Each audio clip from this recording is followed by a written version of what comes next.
آپ صلی اللہ علیہ وآلہ وسلم نے فرمایا، ابو ذر رضی اللہ تعالیٰ عنہ فرماتے ہیں، اوصانی خلیلی بسبع وفی روایت امرنی بسبع، اللہ کے رسول نے مجھے 7 باتوں کی وصیت کی، 7 باتوں کا حکم دیا۔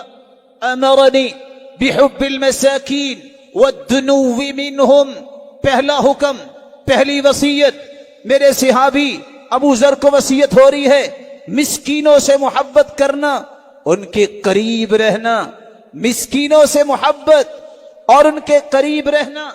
دوسری وصیت، امرنی ان انظر من هو دونی ولا انظر من هو فوقی، مجھے وصیت فرمائی اپنے سے نچلے کو دیکھنا، اپنے سے اوپر والے کو نہ دیکھنا کہ اس کے پاس اتنی دنیا ہے، اگر اوپر والے کو دیکھنا ہے تو دین میں اوپر والے کو دیکھنا، وگرنہ زندگی کو بہتر بنانے کے نچلے کو دیکھنا۔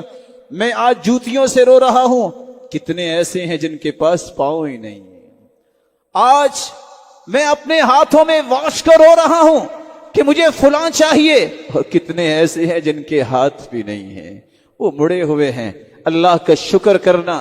تیسری وصیت، رسول اللہ صلی اللہ علیہ وسلم نے فرمایا، صحابی کہتے ہیں، امرنی ان اصل الرحیم، ان اصل الرحیم وان ادبرت، میں صلہ رحمی کروں، خواہ میرے رشتہ دار بھاگیں میں پھر بھی رشتہ داری کروں گا، وہ منہ موڑیں میں نیکی کو جاری رکھوں گا، وَأَلَّا أَسْأَلَ أَحَدًا شَيْئًا، چوتھی وصیت فرمائی، میں کسی سے کوئی چیز اپنی ذات کے لیے طلب نہ کروں۔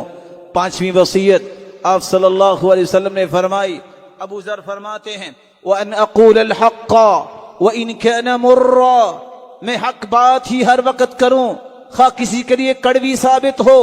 چھٹی وصیت، وَأَلَّا أَخَافُ فِي اللَّهِ لَوْمَةَ لَائِمٍ، میں کبھی کسی ملامت کرنے والے کی ملامت کا خوف اپنے دل میں نہ رکھوں۔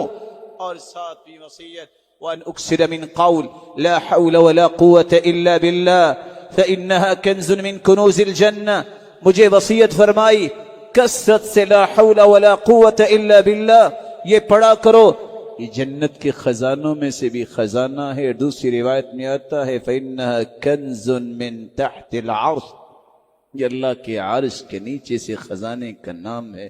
اللہ مجھے اور آپ کو عمل کی توفیق دے۔ وآخر دعوانا الحمدللہ۔